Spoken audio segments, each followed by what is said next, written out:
জানেন তো বন্ধুরা, রক্ত কথা বলে। তাই হ্যাঁ, আপনি চাইলে একজন মানুষের কথাবার্তা পরিবর্তন করতে পারেন, শরীরের রঙও পরিবর্তন করতে পারেন, শরীরের পোশাকও পরিবর্তন করতে পারেন, কিন্তু জাতিগত বা ডিএনএগত যে বৈশিষ্ট্য সেটা কখনোই পরিবর্তন করতে পারে না। কেননা সেটা রয়েছে রক্তে। হ্যাঁ, কেন বলছি কথাটা, আগে এই ভিডিও ক্লিপটাকে দেখুন।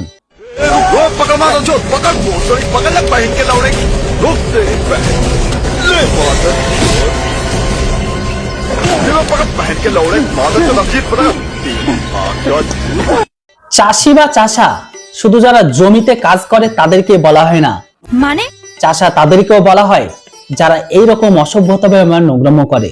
হ্যাঁ, কথাটা ঠিকই বলেছেন। একবার ভেবে দেখুন, অতিথির সাথে ভাই কে এরকম করে? তাও সত্য। আমাদের দেশে তো অতিথিকে ভগবানের সমতুল্য মনে করা হয়, আর একটা দেশ আছে যে দেশের এক প্রোডাক্ট বাস করে, সেই প্রোডাক্টরা এই অতিথির সাথে কেমনটা করলো একটু খুলে বলুন। বুঝেননি তো ব্যাপারটা? এবার এই ক্লিপটা দেখুন, আশা করি পরিষ্কার হয়ে যাবে, না হলে আমি তো আছি।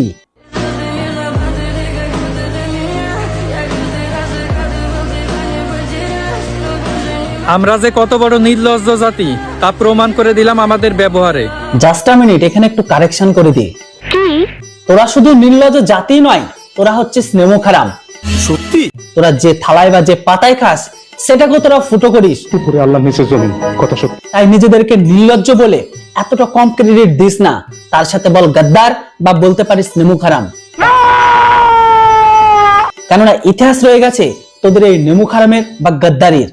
তারা আসলো অতিথি হয়ে, আর আমরা সুযোগ পেয়ে তাদের উপর আক্রমণ শুরু করলাম। আমাদের এই প্লেয়ারদের জন্য আজ আমরা পুরো বাঙালি জাতি লজ্জিত। লজ্জা তারই থাকে যার এক কান একটু হলেও কাটা থাকে। লজ্জা তার থাকে না যার দুই কান কাটা থাকে। তোরা হচ্ছে সেই জাতি যাদের তোদের দুই কানে কাটা। হ্যাঁ, নিঃসন্দেহে তুই ঠিক কথা বলেছিস। কেননা ইতিহাস সাক্ষী রয়েছে তোরা কতটা গাদ্দার আর নির্লজ্জ জাতি। ম্যাচে বাংলাদেশের ফুটবলারের কাছে ঘুষি খেয়ে মন খারাপ আর্জেন্টিনা ফুটবলারদের তড়িঘড়ি করে মাঠ ছাড়লেন তারা। আর্জেন্টিনার ফুটবল প্লেয়ারদের শুধু মাঠ ছাড়াই উচিত হয়নি। কেন? যে ঘটনা ঘটেছিল সেই তৎক্ষণাৎই মাঠ ছাড়ার সাথে সাথে খেলাকে স্টপ করে ওখান থেকেই বাংলাদেশকে ছেড়ে চলে যাওয়া আসা উচিত ছিল। আপনারা কি বলেন?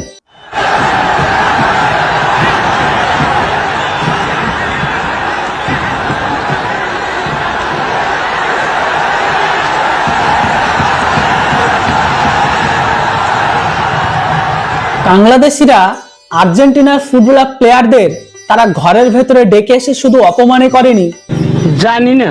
এর সাথে সাথে গোটা আর্জেন্টিনা ফুটবল প্লেয়ারের সাথে সাথে সমস্ত আর্জেন্টিনা বাসীকে অপমান করেছে। ঠিক বলেছো। একজন ভাবুন তো, ঘরের ভেতরে যত বড় ঘটনা ঘটুক না কেন, তারা তো অতিথি হিসাবে এসেছে।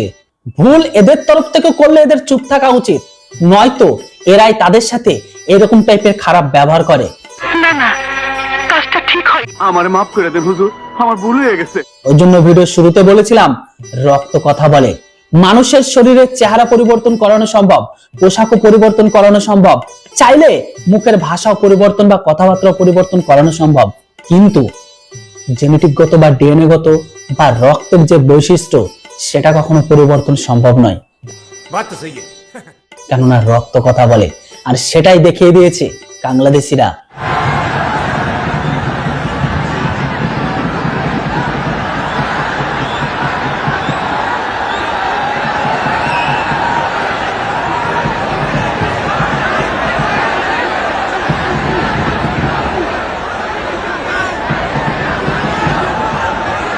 সভ্য পোশাক, সভ্য দেশ, সভ্য মানুষ, সভ্য কালচার, সভ্য দেশ, সভ্য খেলা এদের জন্য নাই। কেন? কেননা বাংলাদেশিরা শুধুমাত্র বা এই জাতিটা শুধুমাত্র জানে অসভ্যতমি করতে, আর এই জাতিটাই অসভ্যতমিতে গোটা বিশ্বে এক নম্বরে আছে। একটু খোঁজ নিয়ে দেখবেন। উপরে আল্লাহ নিচে জমিন, কথা সত্য। সেই জন্য এই সমস্ত সভ্য জিনিস কখনো এদের দ্বারা হয় না বা আসে না।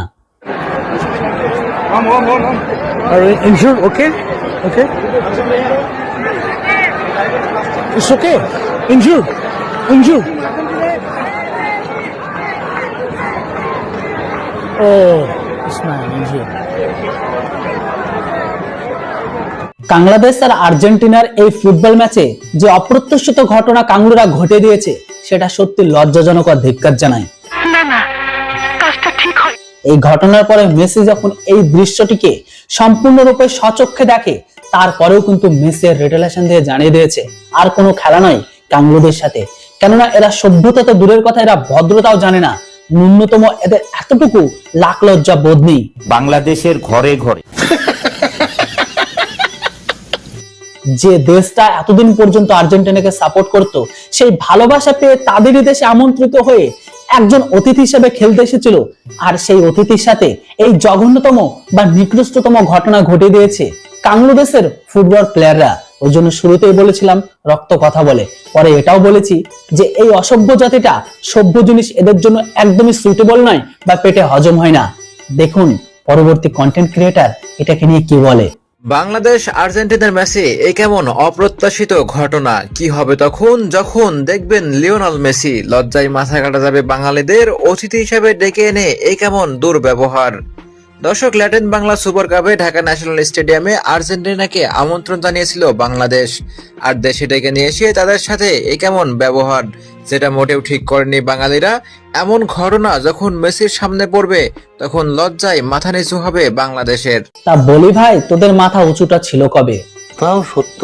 দেশের স্বাধীনতা থেকে শুরু করে বর্তমান দিনে পর্যন্ত সম্পূর্ণ অন্য কেউ করে আসছে, তোদের নিজেদের ছিল বাকি। বর্তমান সময়ে আর্জেন্টিনার সাথে যে নরক বা যে নিকৃষ্টতম ঘটনা ঘটেছে, এই ঘটনার পরে আর্জেন্টিনার উচিত সম্পূর্ণভাবে তাদের ফুটবল প্লেয়ার বা ফুটবল দলকে এই কাংলাদের থেকে একদম ভাবে বয়কট করে দেওয়া, যেন এই দেশটার সাথে কোনো রকম খেলা বিষয়ে যোগাযোগ না রাখে। কেননা এরা সভ্য জিনিসকে কখনো অ্যাকসেপ্ট করতে পারে না। ওই জন্য বলেছিলাম যাদেরকে যে ভাষায় বোঝানো উচিত তাদেরকে সেই ভাষায় বোঝালে ভালো হয়। কেননা এরা কখনো শুট বুট টাই প্যান্টের মর্ম বোঝে না। এরা একটা জিনিস বোঝে, সেটা হচ্ছে মাথায় টুপি অন্ডে লুঙ্গি। হ্যাঁ, বিশৃঙ্খলা, অব্যবস্থাপনা এবং সাংবাদিকদের লাঞ্ছিত করার অভিযোগে লাতিন বাংলা সুপার কাপ স্থগিত করেছে জাতীয় ক্রীড়া পরিষদ। 9 ডিসেম্বর এক বিজ্ঞপ্তির মাধ্যমে জানানো হয় জাতীয় স্টেডিয়ামে এই টুর্নামেন্ট আর চালাতে পারবেন না।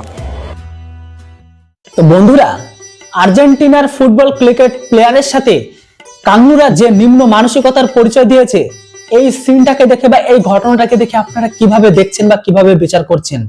অবশ্যই এর উপর আপনাদের মূল্যবান মতামত কমেন্ট বক্সে লিখে জানান। আবারও বলে দিই, আজকের ভিডিওটি বানানো হয়েছে অনলি ফর এন্টারটেইনমেন্ট পারপোজের জন্য, তাই এই ভিডিওটিকে কেউ কখনো সিরিয়াস ভাবে নেবেন না। ভিডিও ভালো লাগলে ভিডিওটিকে লাইক করবেন, আর চ্যানেলটিতে প্রথমবারের জন্য হলে অবশ্যই ছোট্ট একটা সাবস্ক্রাইব, কারণ আপনার ছোট লাইক কমেন্ট শেয়ার আমাকে ইন্সপায়ার করে এরকম টাইপের কাঙ্গুলদের নিয়ে রোজ ভিডিও বানাতে। যেটাই হোক যাই হোক, ভালো থাকবেন, সুস্থ থাকবেন। দেখা হচ্ছে কথা হচ্ছে খুব তাড়াতাড়ি নতুন একটি ভিডিওতে। Thanks for watching. জয় হিন্দ, বন্দে মাতরম।